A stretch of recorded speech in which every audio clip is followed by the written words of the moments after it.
Profesor, mire que es fría Burgos y lo cálida que es la gente aquí, que nos acoge tan cariñosamente.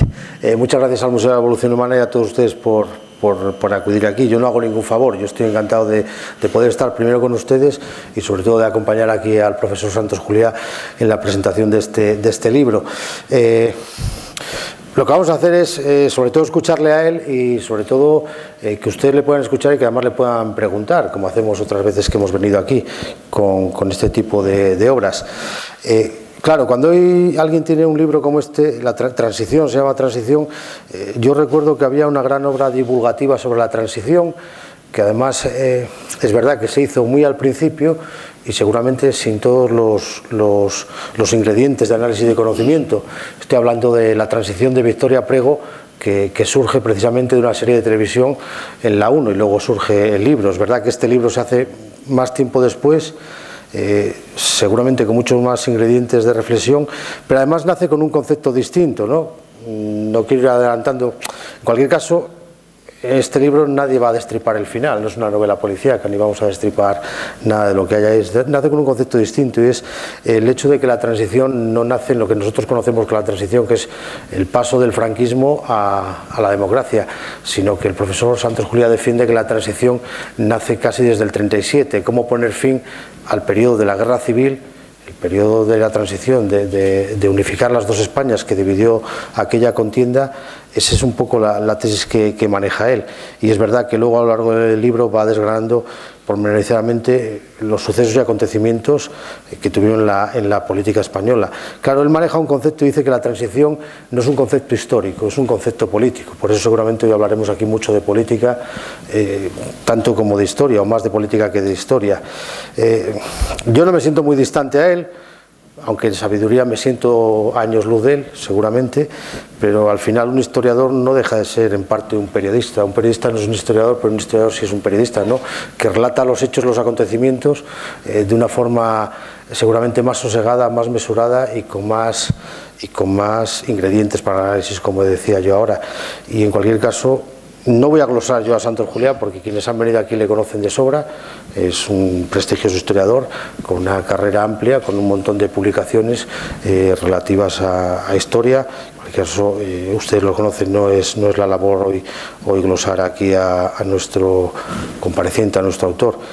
La labor es que nos cuente él, porque además el libro es muy oportuno, porque aquí en este país somos muy dados tanto a banalizar las cosas como a demonizarlas, y además pasar de un punto al otro. Hemos pasado de bendecir, santificar la transición como un paradigma político prácticamente, a cuestionar absolutamente todo lo que pasó en la transición ahora mismo. Seguramente ninguna de las dos cosas estén muy acertadas. Seguramente lo de banalizarla o despreciarla esté menos acertada que seguramente la tesis de bendecirla, por el ejemplar modelo que tuvimos de transición. En cualquier caso es una opinión solo mía. La opinión más cualificada es la del profesor Santos Juliá, al cual yo quiero que empieces a conversar para darnos lugar a ir dialogando contigo. En este mismo momento, no sé si... ¿Lo tienes encendido? Yo creo que sí. Vamos a intentarlo. No está encendido. Sí. Bueno, muchas gracias ante todo.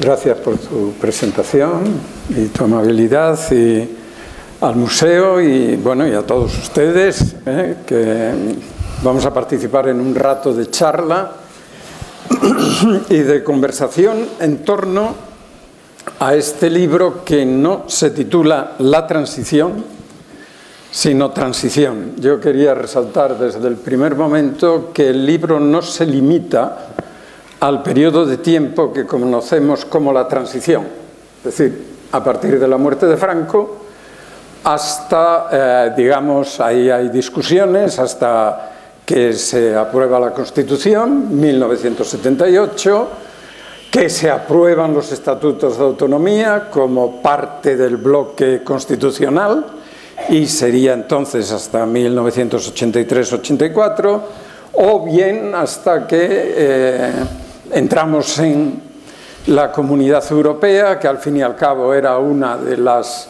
los grandes proyectos que siempre se habían casi medio soñado ya en los tiempos mismos después del final de la Guerra Mundial, o del año 82, en donde otros ponen el fin de la transición por el triunfo socialista y aquellas elecciones que cambiaron el ciclo político. Mi propósito en este libro ha sido ir a la raíz de aquello, de esos años. Es decir, no limitarme a la consideración de la transición, sino ver de dónde viene ese proyecto de transición que se pondrá en marcha a partir de 1975.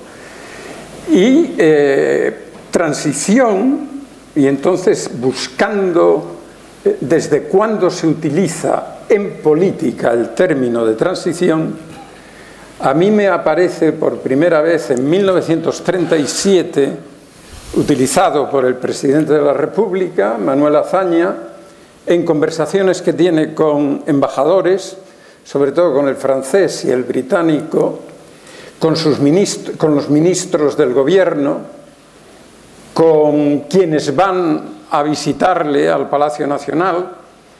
Él no estaba a cargo de la política de la República, pero sí tenía una voz, era el presidente, y desde muy pronto había dado por imposible que la República triunfara en la guerra que estaba ya emprendiéndose contra quienes habían rebelado contra la República. Azaña, desde muy pronto, piensa que la intervención alemana e italiana a favor de los rebeldes contra la República ponían a la República, y la no intervención franco-británica ponía a la República en una situación de debilidad extrema que no podría acabar nunca con un triunfo de la República en la guerra que ya se había comenzado.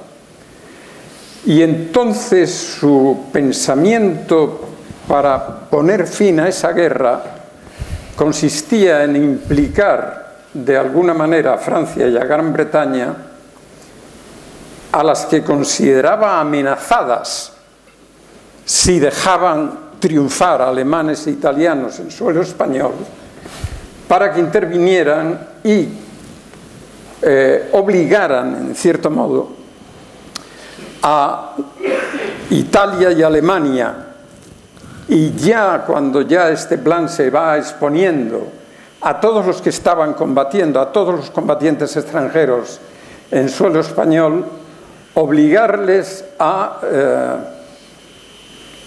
una repatriación después de que las dos partes combatiendo en España suspendieran las armas, es decir, declararan una especie de armisticio sin firma, y que ese tiempo se aprovechara para recomponer relaciones entre las dos partes que habían estado en guerra, intercambio de prisioneros, reconstrucción de relaciones entre unos y otros, y que al cabo de un tiempo los españoles pudieran, recuperando sus libertades, plebiscitar o votar por el tipo de régimen que quisieran. Y a esto, a ese periodo de tiempo, le llamó régimen de transición. Es decir, la transición en su origen, la palabra transición, utilizada políticamente, significa plan para poner fin a una guerra, a la guerra civil.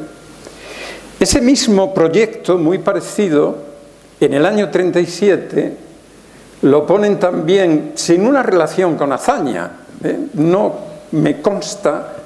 No he podido encontrar ningún documento en que se vea un influjo de lo que Azaña está diciendo con esto que están elaborando en París un grupo de exiliados católicos republicanos.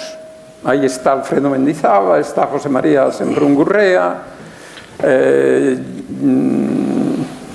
José Batista y Roca.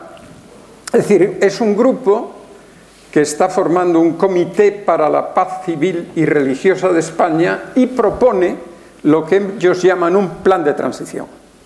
El plan de transición es que las potencias implicadas en el conflicto español se pusieran de acuerdo para retirar a todos los combatientes, a todos los voluntarios, declarar un armisticio. Ahora aquí sí se habla de armisticio en el plan que presentan, y bueno, muy parecido al plan de Azaña, que se reconstruyeran las relaciones, que hubiera una amnistía para las dos partes, que se recuperaran las libertades y que el pueblo español, de nuevo, dueño de sus destinos, votara el régimen que quisiera.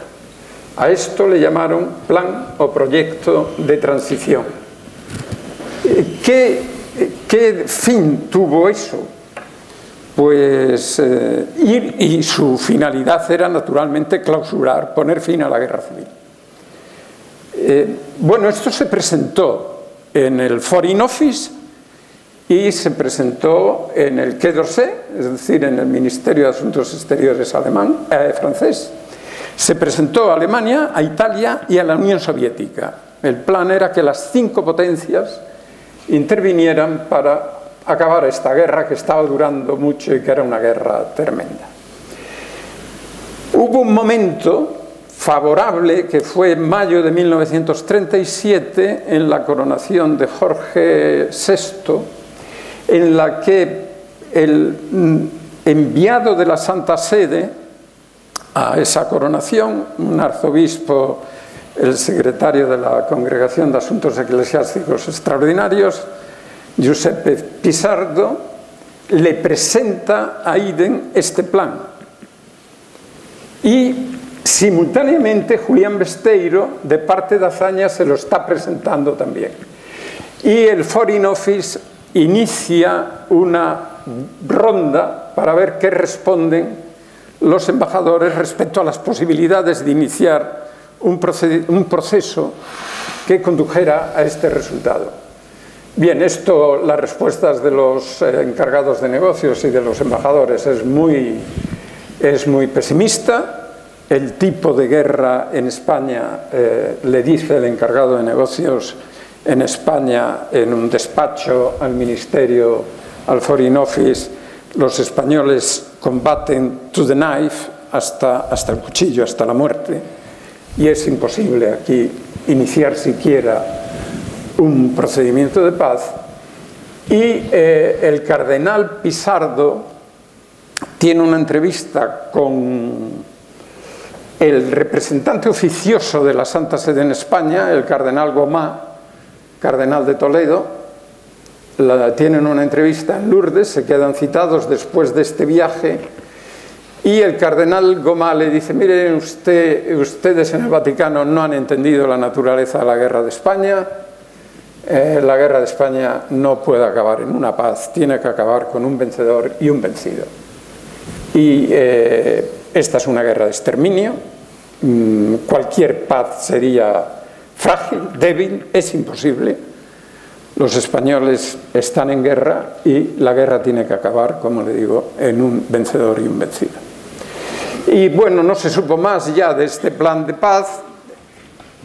Se recuperó en el 38, pero más allá del 38 lo van a recuperar los socialistas. Indalecio Prieto, muy personalmente, que había estado hablando mucho con Azaña en el verano del 38, cuando ya la República había perdido la batalla de Teruel, y de tanto Azaña como Prieto pensaban que no era posible dar la vuelta ya a la guerra civil, que la República había perdido, y hablaron mucho del plan de Azaña, de cómo se podría poner una paz sin ya pretender pues un equilibrio, porque la República estaba en retroceso. Entonces lo que se buscaba era lo que empezaron a llamar una paz humanitaria, es decir, una paz sin represalias, una paz que por lo menos salvara la vida de quienes se rindieran o fueran derrotados. Bueno, Prieto oye este plan y lo lleva a América, en el exilio ya, y empieza a defenderlo como un plan que él llama de transición y que termine en un plebiscito. Y entonces empieza conversaciones con monárquicos. Es complicado, yo me ocupo de eso en el siguiente capítulo. A lo de la guerra le dedico el primer capítulo, a esto va el segundo y el tercero.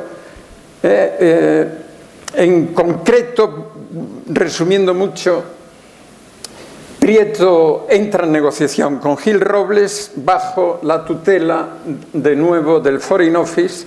En este momento eran laboristas, era Viven, el ministro de Asuntos Exteriores, y entran en conversación con objeto de buscar una salida pacífica al régimen de Franco.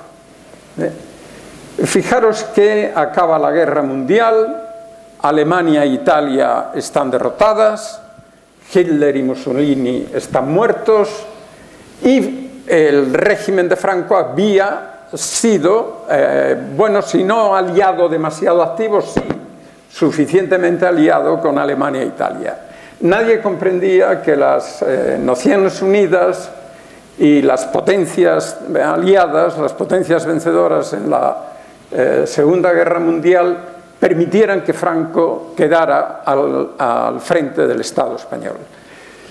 Y lo que se pretendía era presentar a los aliados un plan para un gobierno de coalición o de personas o de personalidades liberales y patriotas, como pedían Naciones Unidas, que asumiera el poder garantizando el orden interno que era clave para las potencias aliadas, y asegurando un proceso de transición que culminaría en un plebiscito o en una convocatoria de Cortes Constituyentes.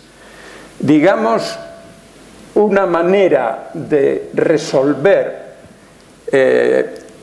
la derrota del fascismo y del nazismo que se estaba empleando en Alemania, en Italia y en Francia, es decir, procesos que van a durar 2 o 3 años, en los que se reconstruye, digamos, los estados, pero sobre una nueva base, sobre una base democrática que, en cierta manera, exige una amnistía general sobre el pasado y echar unos nuevos fundamentos a la construcción del Estado. Bueno, una variante de eso es lo que presentan Gil Robles, la democracia cristiana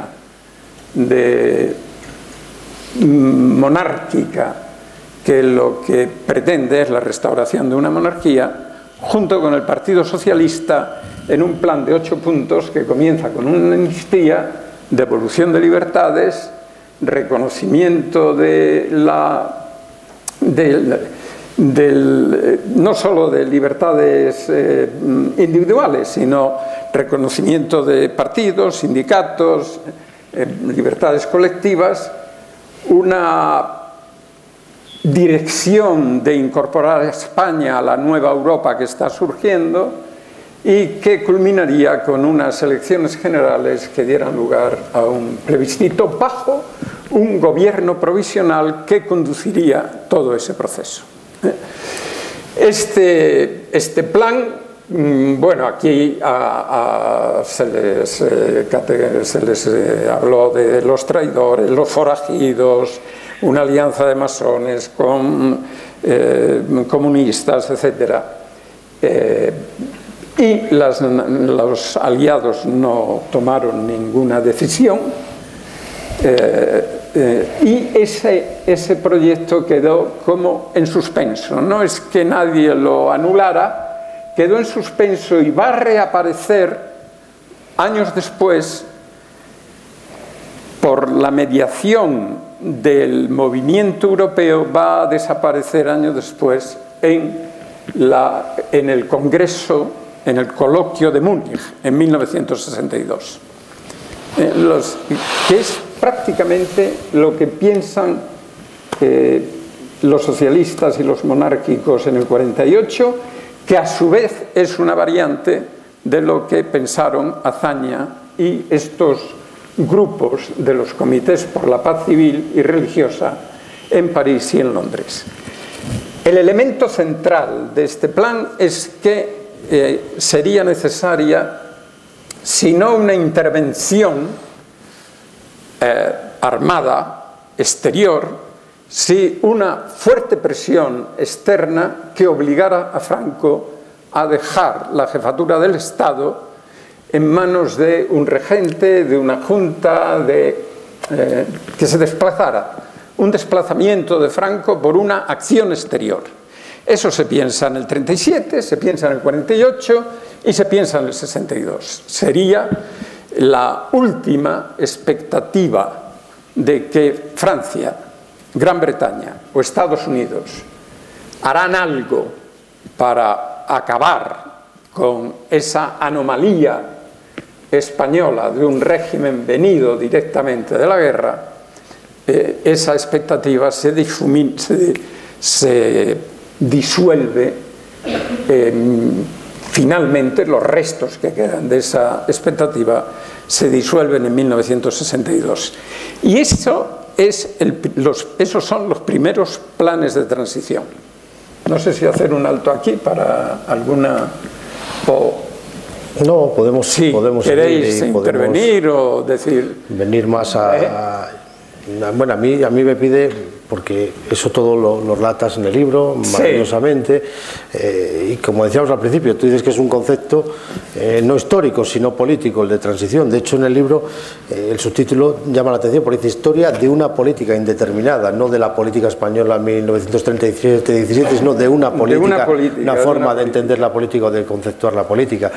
Pero yo aparte del libro, te he escuchado por ahí, y sí que nos gustaría como analista, porque no dejas de ser un analista político también, si los resultados o las consecuencias que hay ahora en la actualidad de lo que nos está pasando, por ejemplo, con Cataluña, que seguramente es algo que le interesa mucho a esta gente conocer, es consecuencia del modelo de transición, como algunos preconizan, por ejemplo. Claro, yo querría llegar ahí, pero hay un camino que recorrer antes, ¿no? Es decir, el camino a recorrer es que esta idea de transición no es la que finalmente, aunque hay elementos, sino va a ser lo que se va a ir cociendo como plan o proyecto de transición, va a originarse a partir de dos nuevos elementos que van a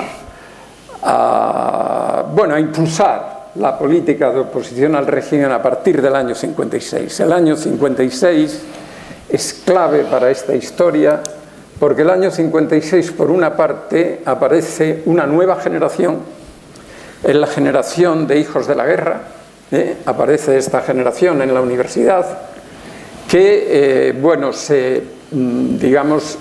es protagonista de una primera rebelión universitaria, una primera rebelión estudiantil.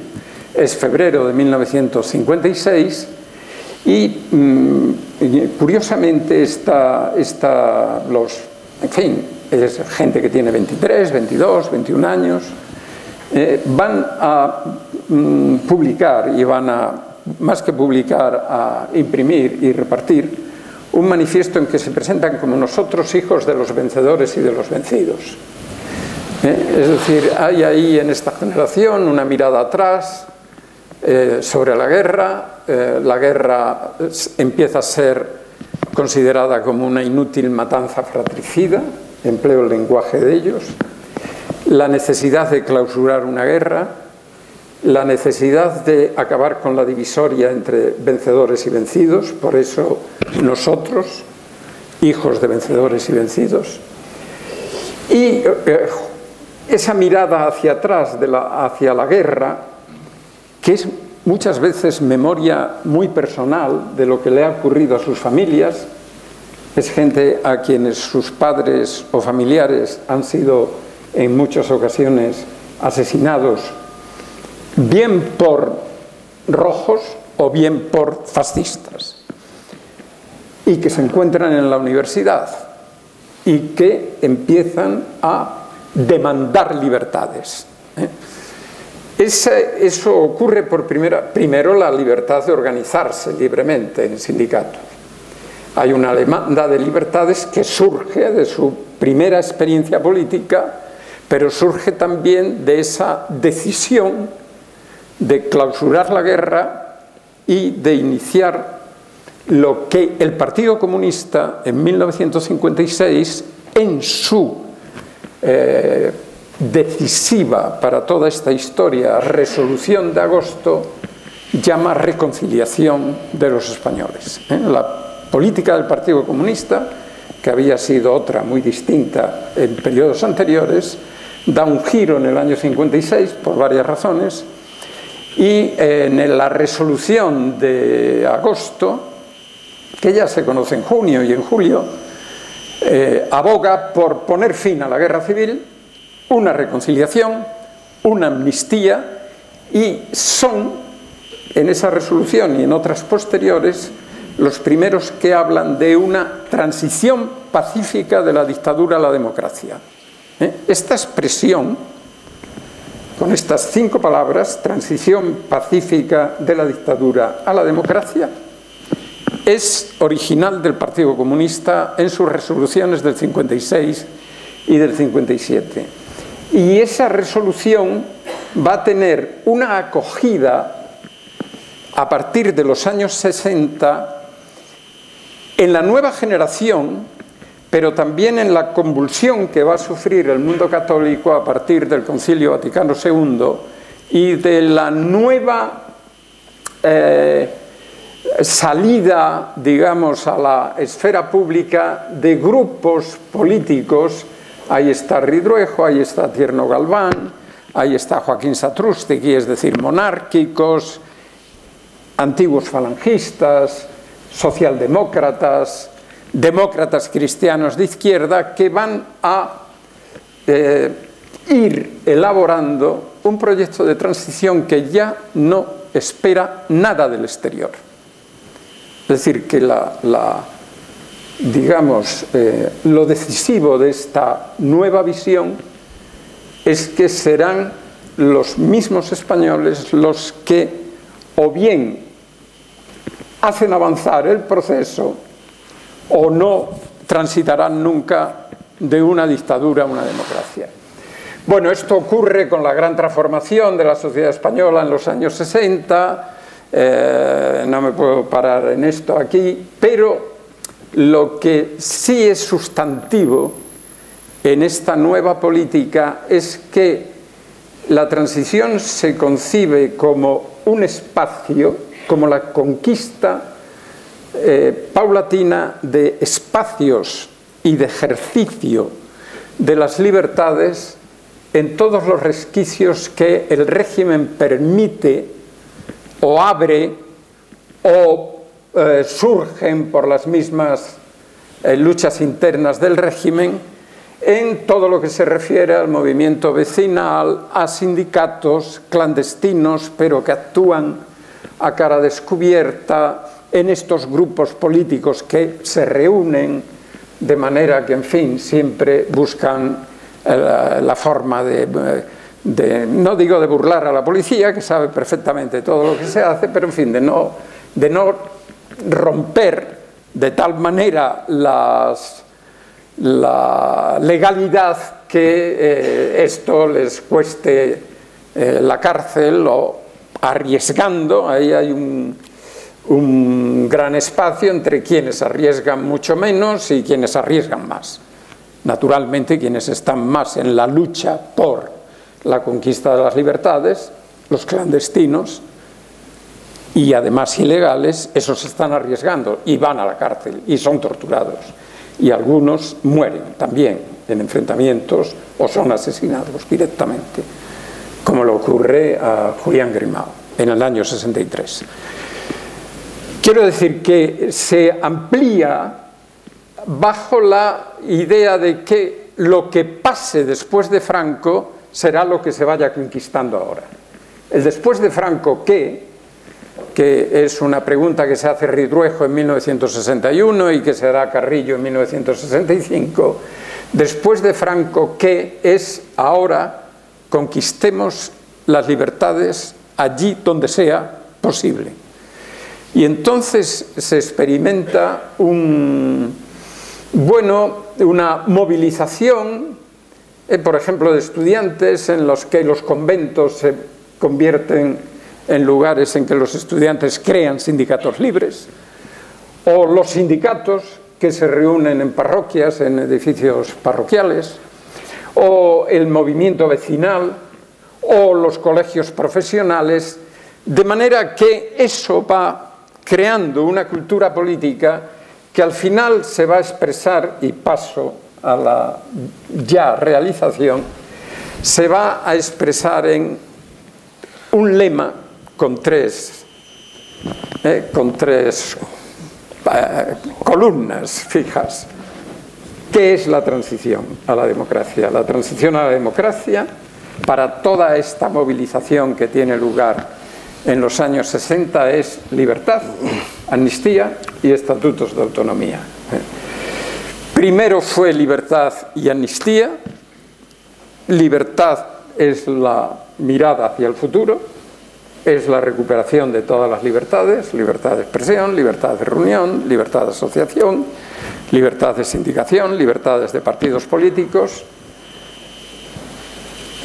Amnistía, y aquí de nuevo son los comunistas los que dan más la batalla porque la amnistía sea total, para, como dicen todos los que combatieron en ambos campos hasta el día de hoy. Amnistía es cerrar la guerra civil, clausurar la guerra, que la guerra y el discurso de la guerra, que ha seguido dominando tanto toda la retórica oficial, se arrumbe con ella, y que la amnistía, como seña de la reconciliación que se había venido proclamando desde el año 56, dé lugar a la convocatoria de unas elecciones que sean constituyentes y con una nota ya característica nueva a partir de finales de los 69 y los 70, que es la contribución catalana, estrictamente catalana, a estos lemas de lucha por las libertades, que son los estatutos de autonomía. Los estatutos de autonomía se suponen que reflejan la nueva realidad que tiene que ser característica del Estado que se vaya a construir, que es que en España la libertad no es solo democracia, el sistema democrático estatal, sino que la libertad exige el reconocimiento de la personalidad propia de la que se empiezan a llamar nacionalidades y regiones. Que la nacionalidad y región fuera un invento, como se dice ahora, de la misma transición, con objeto de, bueno, de aplacar, digamos, a los militares, es un cuento, absolutamente. La identificación de la democracia con autonomía para nacionalidades y regiones es de los contactos que tienen la Asamblea de Cataluña con los organismos de la oposición que se van formando a partir del año 74 y 75. Y un elemento central de esos contactos es que la Constitución que se vaya a proclamar tiene que reconocer la autonomía de las regiones y de las nacionalidades, entendiendo por nacionalidad aquellas que tuvieran un hecho diferencial en la lengua. Este era más o menos cuando se define qué es nacionalidad. Pues quien tiene una lengua propia, diferente a la lengua castellana o española general. Catalanes, vascos y gallegos, y también gallegos, como se decía. Esto es el núcleo de lo que va a ser la transición, y eso es lo que se pone en marcha entre la muerte de Franco y la promulgación de la Constitución. ¿Qué es lo nuevo en relación con algo que nunca se había pensado antes? Siempre se había dejado qué gobierno será el que conduzca este proceso, y se había dicho un gobierno provisional formado por personalidades independientes o por personalidades de prestigio reconocido, pero ninguno, en el momento en que empieza ya a hablarse entre el gobierno que sucede a Carlos Arias, sobre todo, que es el gobierno presidido por Adolfo Suárez, ninguno hace del gobierno provisional una condición innegociable para entrar en negociación con el gobierno. Y lo del gobierno provisional se va retirando de los planes de transición entre la primavera del año 76 y el otoño, donde ya no aparece en la última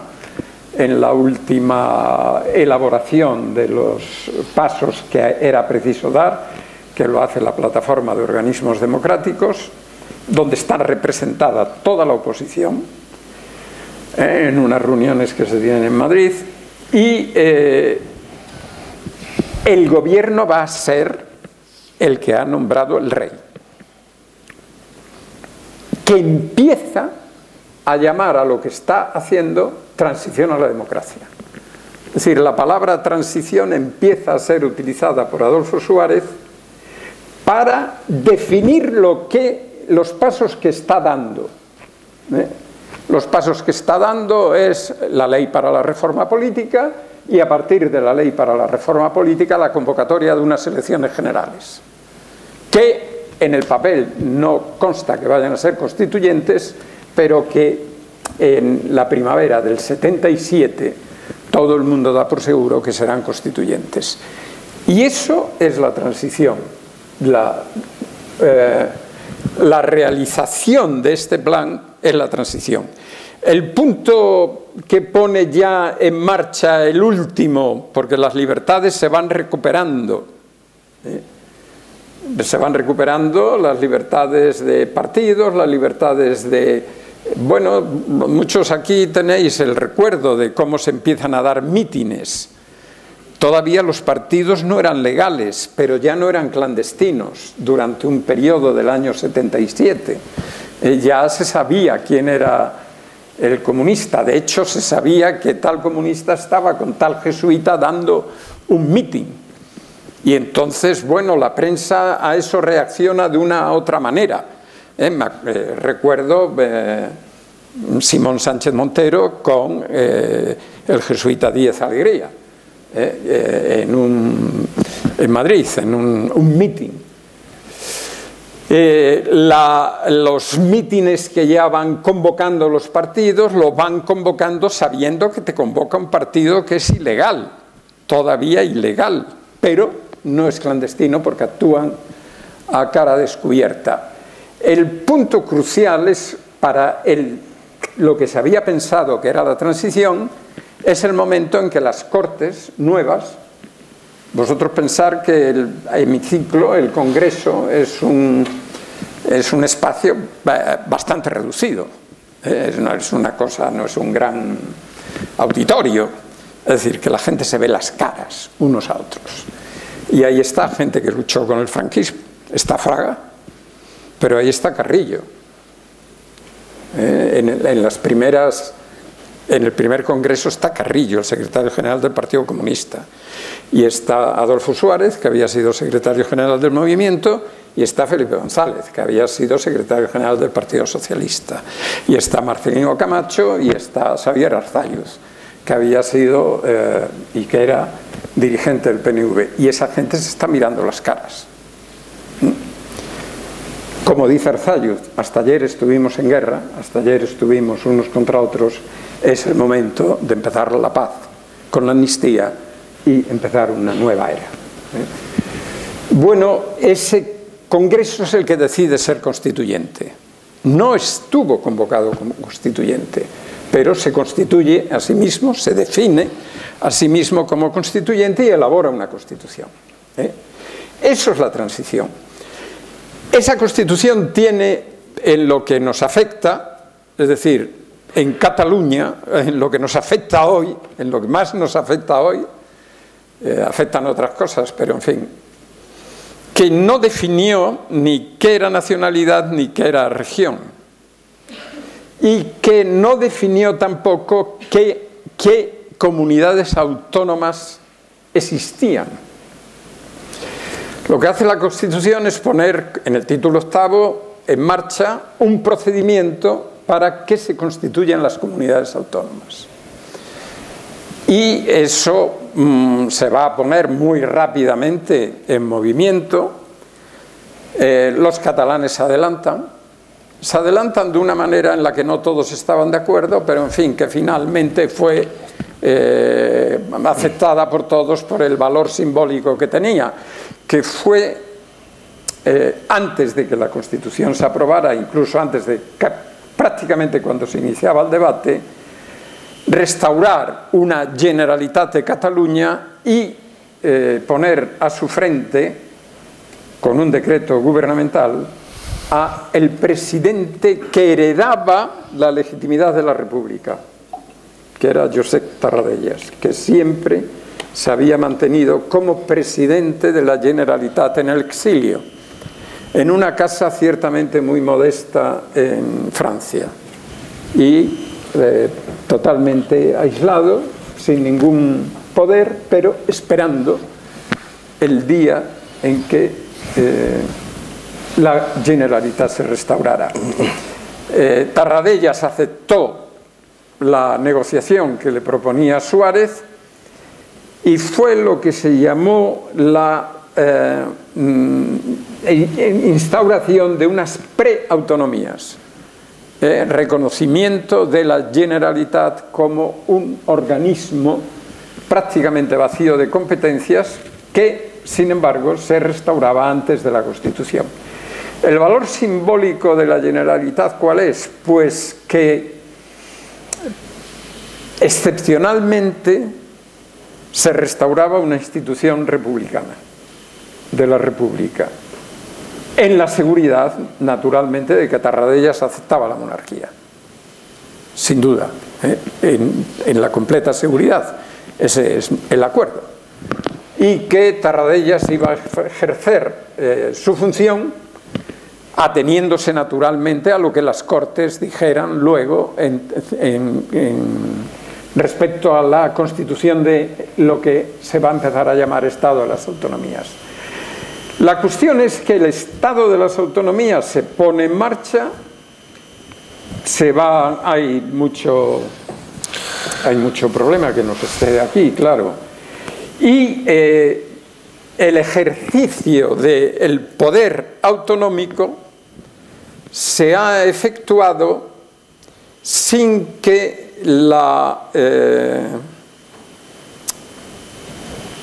aquello de lo que tanto se habló en el momento constituyente, es decir, autonomía de regiones y nacionalidades, era igual a solidaridad entre regiones y nacionalidades.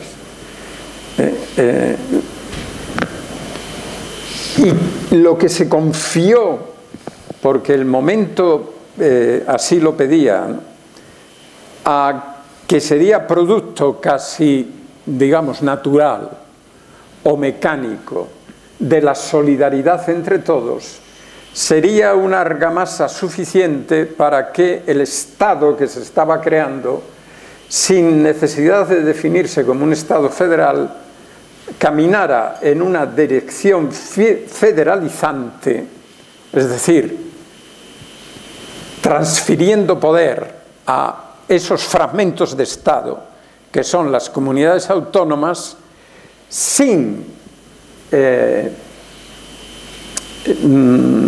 dar origen o sin crear instituciones que obligaran a ser solidarios, que obligaran a la solidaridad.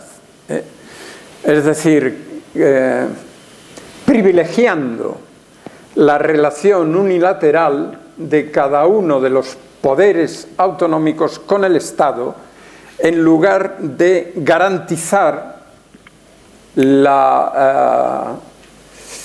acuerdo entre todos esos fragmentos de Estado en una Cámara que los representara.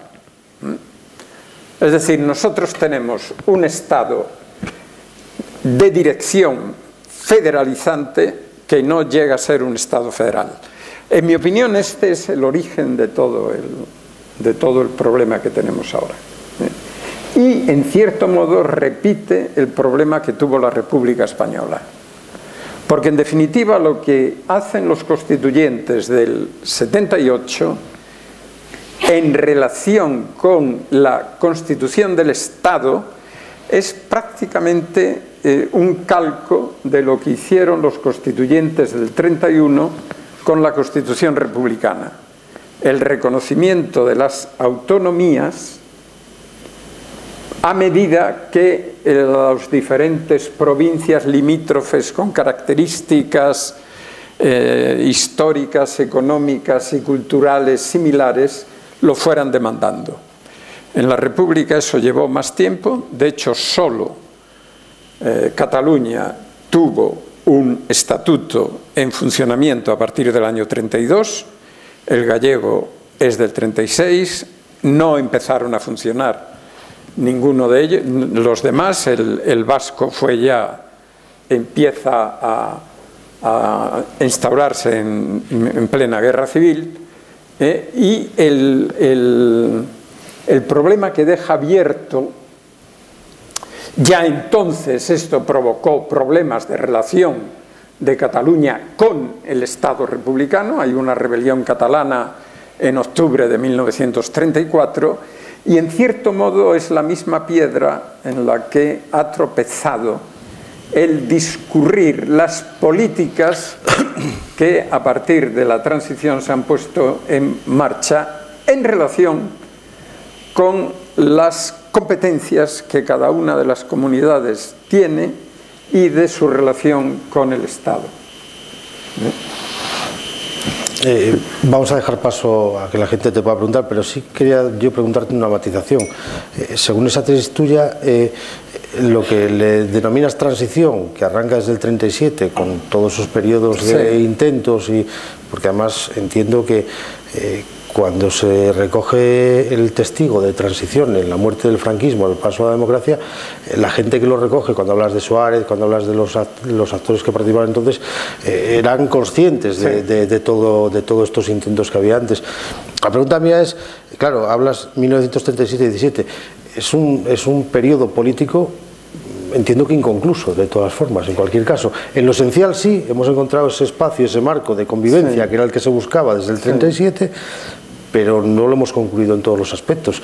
La prueba está en que en ese marco de convivencia se ha vuelto a gritar la convivencia, como en el caso de Cataluña. Es la matización que te quería preguntar. Lo que pasa que, vamos a ver, transición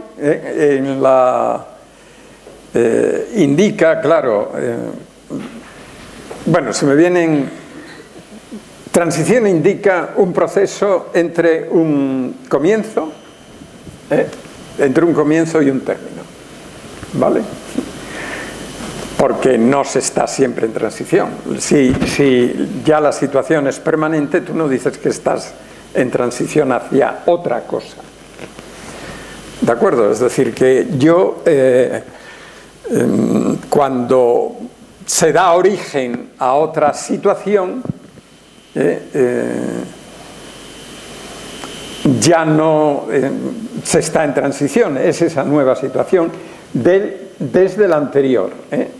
Transición como un proceso se intenta, hay planes, hay proyectos, hay gentes implicadas, hay negociaciones, hay movimientos a partir del 37. Esto creo que es la aportación de este libro. Eso tiene una historia que, visto luego el resultado final, resulta que se quedan en proyectos, es decir, que no ponen en marcha nada. En el momento en que se habla de transición como una práctica, lo que se está diciendo, lo que está diciendo Suárez, por ejemplo, en 1978, es que no se trata de una reforma del franquismo, como había pretendido Arias o Fraga, que no se trata de una evolución del mismo franquismo, como habían pretendido grupos de la democracia cristiana a partir de los años 60, que el franquismo, como había pretendido López Rodó, por ejemplo, y el grupo del Opus Dei, hablaban de evolución, de desarrollo. El desarrollo económico conduciría a un desarrollo político. Y entonces hablaban del desarrollo político. Evolución era una palabra que utilizaron mucho gente del movimiento que venía de la izquierda de aquel movimiento y que pretendía conservar el franquismo pero evolucionando hacia otra cosa. Reforma fue el gran icono de Fraga a partir de su salida del gobierno. El franquismo ha construido un Estado y ese Estado es reformable. Reformémoslo. O como decía Carlos Aria, que quería tanto al régimen que veía la necesidad de abrirlo, una apertura que también se dijo. Quienes emplean transición están combatiendo a estos grupos, o sea, están combatiendo, digo, de manera política, ¿no? Y con las fuerzas que pueden mover. Están diciendo que no, que ellos están en otra cosa, en pasar de una dictadura a una democracia. Una vez que la democracia está instaurada y tiene una constitución, no transita hacia otro tipo de régimen. La democracia se desarrolla, la democracia tiene crisis, la democracia se reforma, pero no transita a otro tipo de régimen a no ser que se acabe con ella. Es decir, quienes únicamente han puesto en peligro la democracia en los últimos 30 años son lo que llamamos autócratas elegidos, es decir, gente que es políticos que al frente de movimientos que hoy ya generalizamos la palabra populismo para definirlos, se ponen al frente, llegan al poder, cambian la Constitución para permanecer en el poder. Esto es un cambio de régimen, esto es un autócrata elegido, esto es lo que ha hecho Putin, esto es lo que se está haciendo en Venezuela, esto es lo que... Es decir, que es a partir del poder del gobierno tú cambias el régimen. ¿Qué es lo que... ¿A qué nos enfrentamos nosotros? Nosotros nos enfrentamos ahora a una crisis de la democracia. Esa crisis de la democracia puede acabar con un derrumbe de la democracia. Claro, las democracias en crisis son democracias que en algún momento pueden sufrir un ataque que viene de fuera o de dentro de su propio Estado que las liquide, que acabe con ellas. La democracia republicana no fue capaz de resistir una rebelión militar, a pesar de que no todo el ejército acudió a la rebelión, de que tenía fuerzas del orden, pero no fue capaz. Y, por tanto, una situación de debilidad de la democracia puede provocar su hundimiento. Pero la democracia tiene recursos suficientes, si realmente las instituciones son sólidas, para resolver democráticamente la crisis. Esa resolución democrática de la crisis no es que vayan a transitar hacia otro sistema político. sino que van o bien a reformar aquello que se ha visto disfuncional y que no funcionaba o funcionaba provocando conflictos, o bien porque se acrecienta la calidad de la democracia en lo que la democracia tiene de participativo, de inclusivo, pero no se piensa en otro régimen, que es lo que se piensa cuando se habla de transición a. Entonces, cuando se habla aquí de segunda transición, de una nueva transición, que se ha hablado mucho, desde Aznar.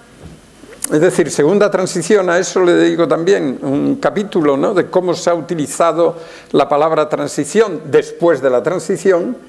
Aznar apareció en 1993 propugnando una segunda transición. ¿Y qué era la segunda transición de Aznar? Pues la segunda transición era que se acabara la corrupción, que se acabara, etcétera. Hablaba impropiamente de una transición, ¿no? Lo que pasa es que, bueno, la transición entonces gozaba de tal prestigio, la queríamos tanto que una segunda, pues a lo mejor mejoraba la... Pero era pura retórica política. De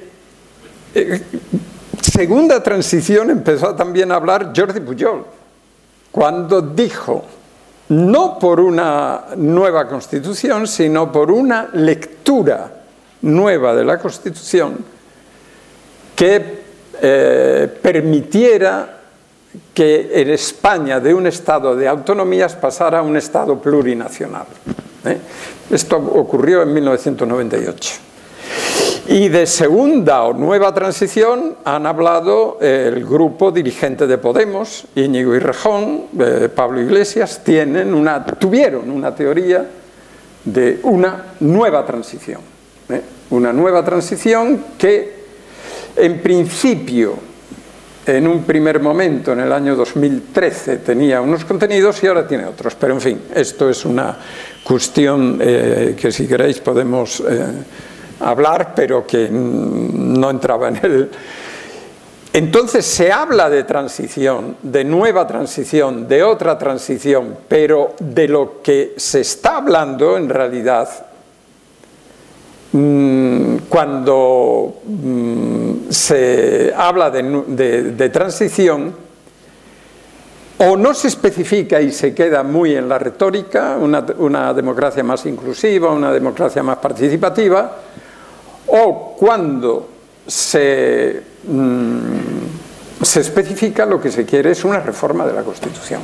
Un proceso constituyente, prácticamente. O apertura de un nuevo proceso constituyente, pero entonces hay que aclarar muy bien, y esto nunca lo han aclarado, cuáles son los contenidos que se esperan de ese proceso constituyente, claro. Pues es el tiempo de ustedes, de que le pregunten, de que le interpelen, de que opinen o de que debatan con nuestro autor. Si es tan amable, se levanta y así le ven todos los compañeros. Sí se oye, ¿verdad? Yo le quería preguntar a ver si ve posible una reforma de la Constitución hacia un Estado federal. Y si sería eso una solución al problema del separatismo y a otros problemas como puede ser, pues, el sistema fiscal especial del País Vasco, etcétera, sí, que son, a mi juicio, pues perfectamente, muy mejorables, por lo menos. Sí. Hombre, yo creo que hay casi un consenso hoy entre constitucionalistas de que no solo es posible, sino necesario. Es decir, y que esto ya se empezó a pensar en ello y a elaborar estudios. Bueno, el Centro de Estudios Políticos y Constitucionales, el Consejo de Estado, perdón, cuando estaba Rubio Llorente a su frente, elaboró un plan a requerimiento del gobierno, elaboró un estudio, un informe muy pensado, muy detallado en relación con las reformas que se podían ya entonces, en el 2004, emprender. De hecho, Rodríguez Zapatero inició su legislatura del 2004 proponiendo en el debate de investidura la reforma de la Constitución en 4 puntos que no eran todos fundamentales, pero en fin, que tenían su envergadura. Uno de ellos era la reforma absolutamente necesaria del Senado para convertir el Senado en una Cámara territorial. Ese sería el comienzo de una reforma constitucional en sentido federal. Convertir al Senado en una Cámara territorial que no lo es, de representación territorial. El pensamiento, digamos, lo que los constitucionalistas llaman la doctrina, y hay excepciones, pero en fin, la corriente mayoritaria hoy aboga por una reforma en dirección federal. Ya en la República, cuando se debatió esto, Azaña apuntó en su diario alguna noche, hablan en el debate constituyente, hablan de un estado de dirección federalizante. Él decía, sé lo que es un estado unitario y sé lo que es un estado federal. Lo que no sé es un estado de dirección federativa, que quiere ser algo y no lo es. Bueno, pues esto es lo que nos pasa ahora. Un Estado que quiere ser federal y no lo es. El problema no radica en la Constitución, el problema radica en la política que siguen los partidos, en la política de los partidos. Y en la política de los partidos,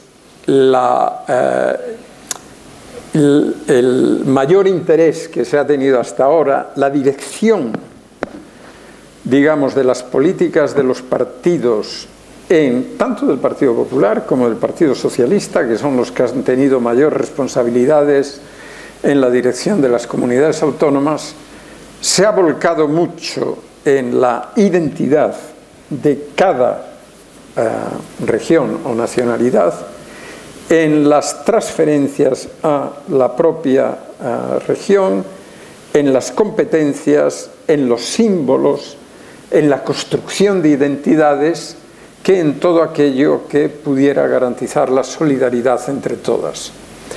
Bueno, ese trabajo está realizado, ya, ese trabajo está realizado. Hoy un andaluz, un valenciano, un aragonés, un castellano, tiene un sentido de identidad que ha sido fomentado en buena medida por las políticas desarrolladas por sus diversas juntas o gobiernos autonómicos.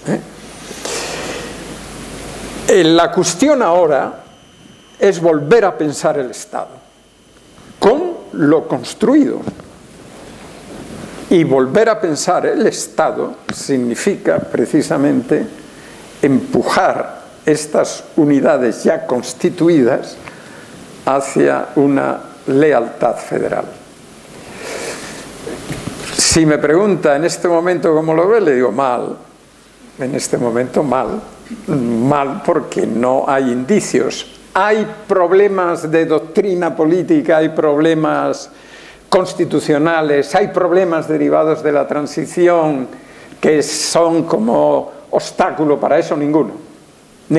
Es una cuestión política y es una cuestión del sistema de la política. No es una cuestión del sistema de la democracia. No sé si diferencio bien una cosa de otra, pero eso es lo que puedo responderme. Yo, en la medida de mis posibilidades, estoy con ese grupo de constitucionalistas. Yo no soy constitucionalista, mis conocimientos son muy escasos para colaborar en la construcción de esa doctrina, pero sin duda, las premoniciones de los García Pelayo y de los constitucionalistas primeros, de Juan Linz, sobre la deriva que esto podía tomar, no por la Constitución, que no empujaba a ese camino, sino por la práctica de la política, se han cumplido para lo peor. Y en muchas cosas para lo mejor, ¿eh? Hoy da gusto andar por una ciudad, y eso se ha debido a las políticas, por una ciudad española, por Burgos, por Sevilla, por Valencia, por cualquiera. Da gusto, no tiene nada que ver con las ciudades de nuestra infancia, de mi infancia. Tenemos otra persona que quiere preguntar ahí. Yo quería preguntar una reflexión sobre el proceso que hubo entre reforma y ruptura, y digamos, no diría quién triunfó, porque en realidad es una cuestión entraba, sino qué fuerza tuvo cada parte y en qué medida lo que quedó, digamos, fue finalmente una ruptura, o cómo se interpreta. Sí, esa es una cuestión que ha dado lugar a mucho debate, efectivamente. La ruptura fue la política de la Junta Democrática, la que define la política de la Junta Democrática, y en un momento también la de Convergencia Democrática, en un momento. ¿Qué tenía la ruptura como elemento central? Esta es la cuestión, ¿no? Es decir, cuando la Junta Democrática elabora sus planes de transición, ¿cuál era el elemento central? Y bueno, si se ve el proceso, desde que se enuncia la ruptura, hay varios elementos. Uno, por ejemplo, es una acción democrática nacional, que era como se llamaba a la huelga general. Hay otro elemento, la formación de un gobierno provisional, y hay un elemento que a medida que pasan los meses se va a ir identificando con ruptura, hasta el punto que Carrillo dice ruptura es que se inicie un proceso constituyente. Carrillo, el Partido Comunista, digo. Entonces, claro, nosotros tenemos de la transición como una especie de foto fija congelada, digamos, ¿no? Cuando se dice la transición fue un modelo porque fue una transición por transacción. Hay que decirle a quien dice esto que, bueno, eso podría ser un momento de la transición. Pero hay momentos de la transición en que no hay ninguna negociación, en que hay decisiones que toman unos frente a lo que proponían otros. Y hay un momento, efectivamente, en que se negocia, que es todo el periodo constituyente. Entonces, si ruptura es la Constitución, hubo ruptura. Pero evidentemente hay momentos de la elaboración de la política de transición por ruptura que había otros elementos que se fueron abandonando. Fundamentalmente la acción democrática nacional, que hubo un intento en noviembre del 77 de una huelga general que no tuvo éxito. Y el gobierno provisional. Entonces, por eso decimos que no hubo ruptura. Efectivamente, no hubo ruptura. Pero que no hubiera ruptura no quiere decir que hubiera reforma. Porque la cuestión de lo que define reforma era la reforma de las leyes fundamentales del régimen. De hecho, el plan de reforma tuvo medio año de vida, el primer semestre de 1976, cuando Fraga presenta, el gobierno en el que Fraga está, presenta su plan de reforma de las leyes del franquismo, de las leyes fundamentales, que son, al final, bloqueadas por por otras facciones del régimen. Entonces, bueno, yo ante esto, algún día escribí, hace ya algún tiempo, escribí ni reforma, ni ruptura, sino nada más, pero nada menos que una transición a la democracia. Es decir, la idea de transición a la democracia no se puede definir ni como ruptura ni como reforma, en mi opinión, con argumentos derivados de las formulaciones políticas de entonces, las resoluciones que toman los partidos y los grupos y los organismos unitarios, y de la práctica política. La práctica política fue una práctica de negociación, pero que hubiera una transición quiere decir que la sustancia de la reforma, de la ruptura, prevaleció sobre la sustancia de la reforma. Tenemos una pregunta allí y luego este caballero. Sí, buenas noches. Le agradezco la claridad de su análisis. En un momento determinado ha dicho que Ridruejo se preguntaba después de Franco qué. Si no recuerdo mal, se decía después de Franco las instituciones.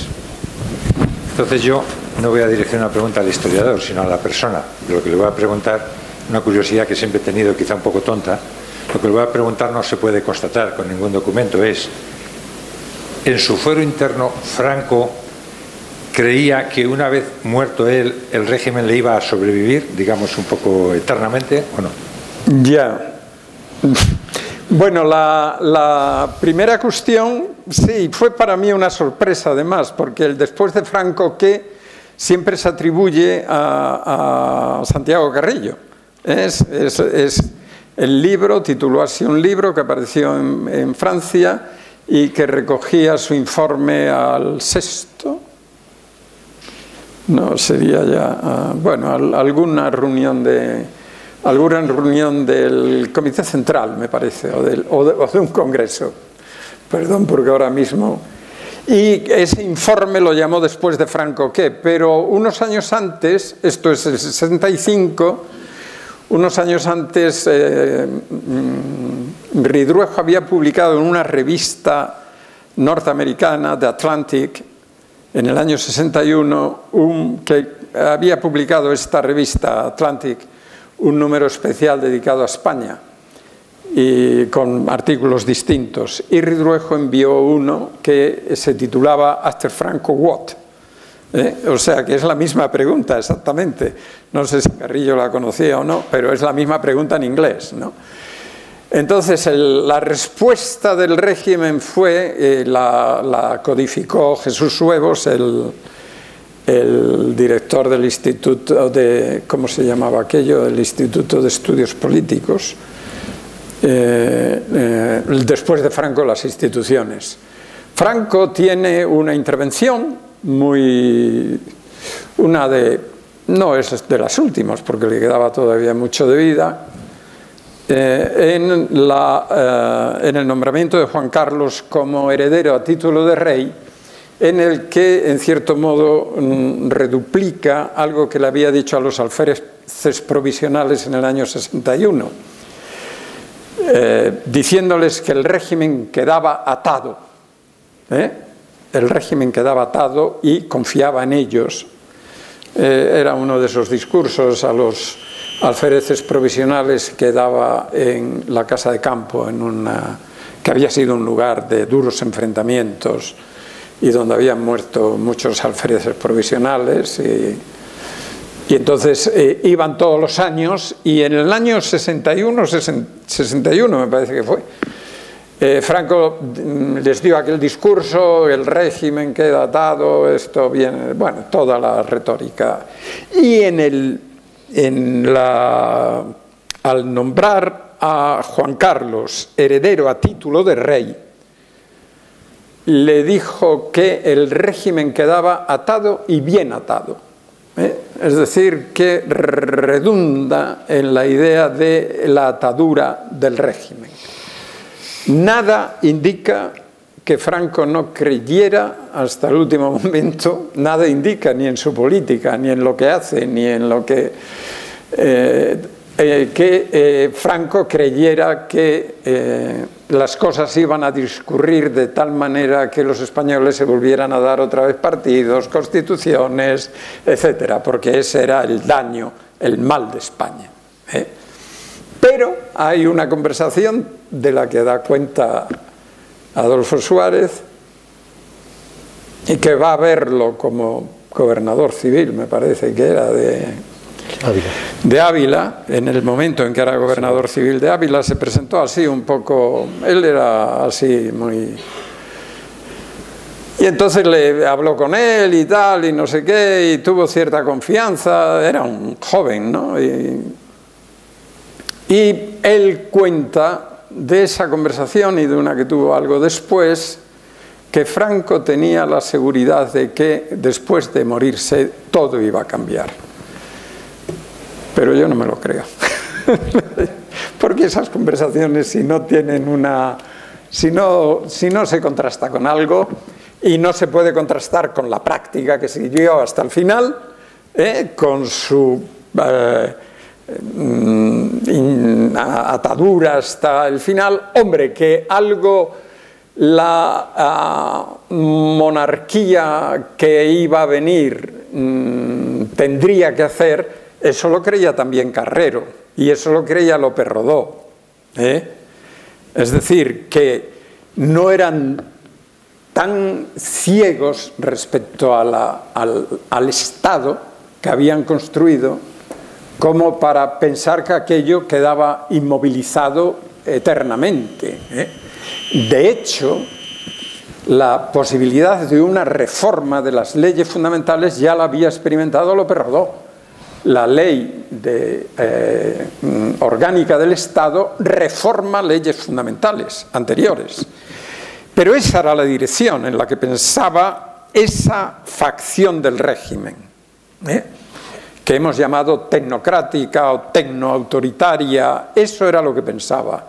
Un desarrollo dentro, como dijo después Carlos Arias, democracia a la española. Que no nos enseñen de fuera cómo tienen que ser la democracia.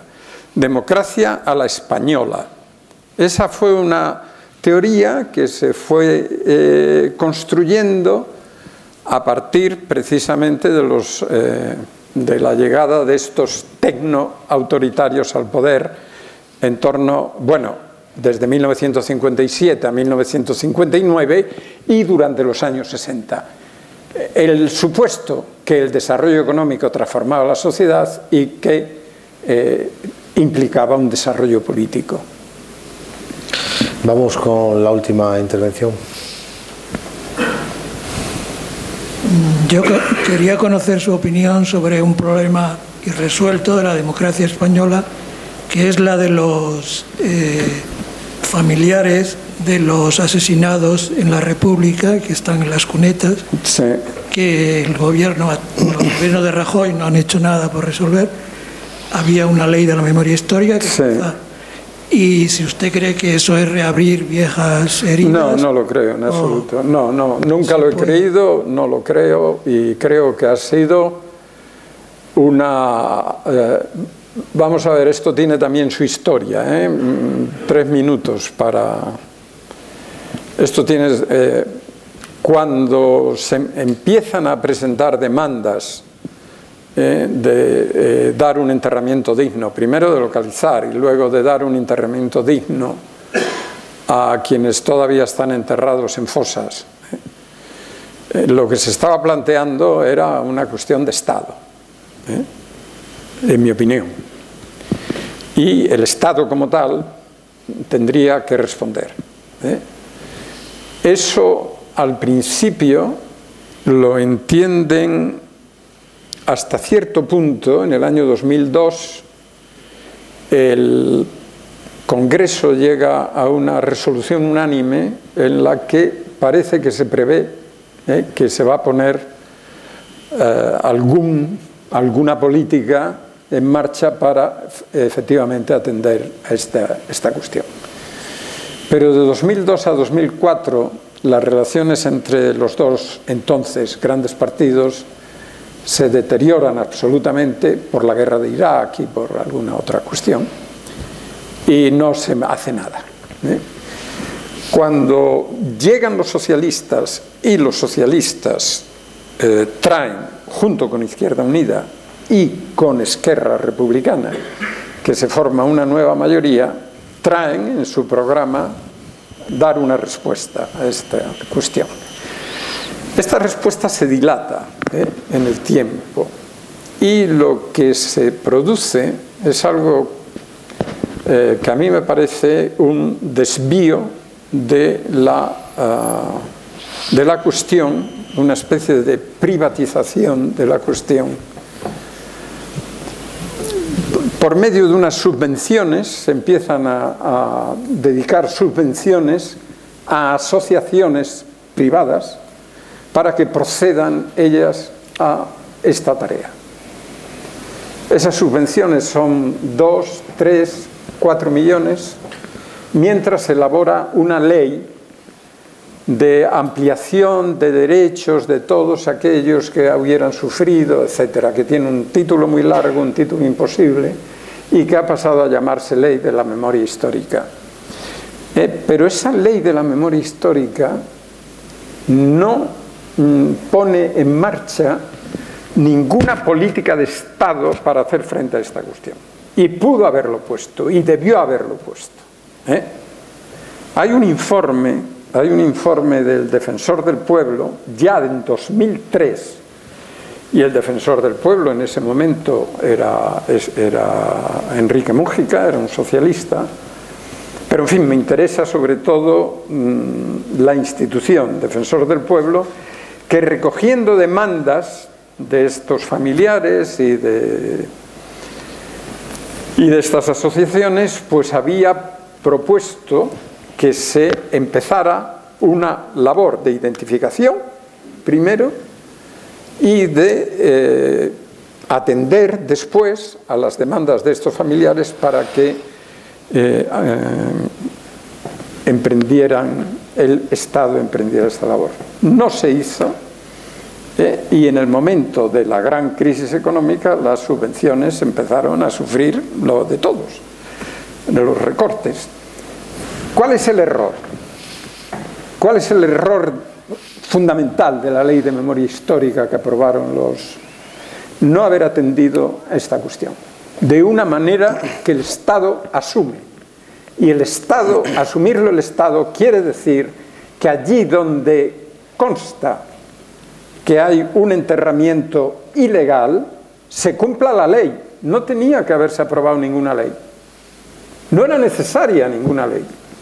Era cumplir la ley de enterramiento. Los enterramientos legales va un juez y un forense, o sea, funcionarios del Estado, y levantan el cadáver, y lo identifican, y lo entregan a la familia, y la familia le da la...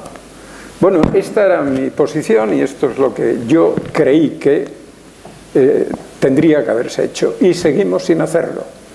Y ahora hay una propuesta de una nueva ley en la que no me puedo meter aquí, que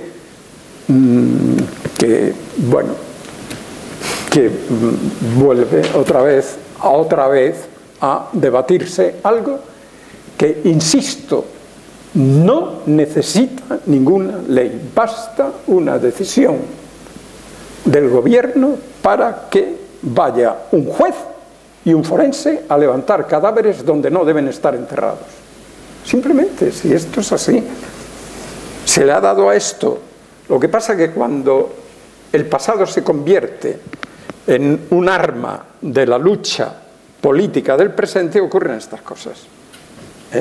Si en lugar de emplear el pasado para enfrentarte con tu adversario de hoy en un tema tan merecedor de justicia, se hubiera procedido de otra manera, pues probablemente esto se habría realizado con total normalidad. Han pasado muchos años de esto, la sociedad española lo hubiera acogido sin ningún problema y se hubiera realizado como una política de Estado que merece la pena realizarse, más que embarcarse en no se sabe qué tipo de políticas llamadas de memoria, que en realidad la memoria, allá cada cual, ¿no?, con su memoria o con la memoria de su grupo. El Estado lo que tiene es que reparar injusticias y reconocer a las víctimas. Eso es lo que tiene que hacer.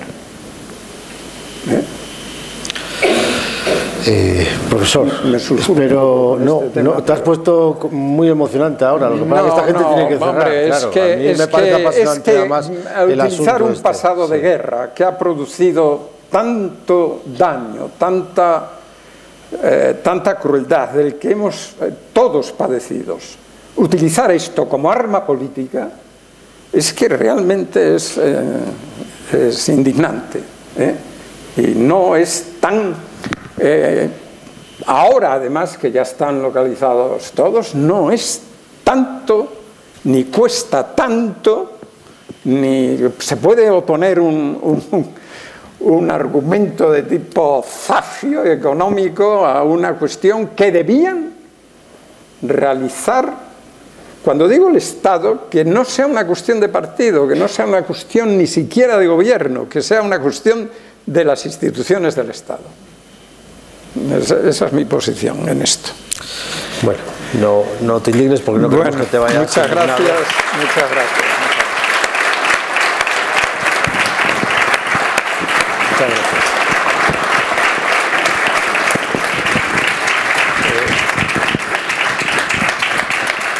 Ha sido casi hora y media, esperemos que estés a gusto. Yo creo que un historiador en el Museo de la Evolución Humana presentando un libro no puede haber lugar mejor. Y un día frío de Burgos como el de hoy, fabuloso. Y yo creo que esto podría convalidar un par de asignaturas de historia, lo que pasa es que no lo tenemos arreglado con la facultad, pero si no hubiera sido fácil. Muchas gracias a todos por acudir. Gracias.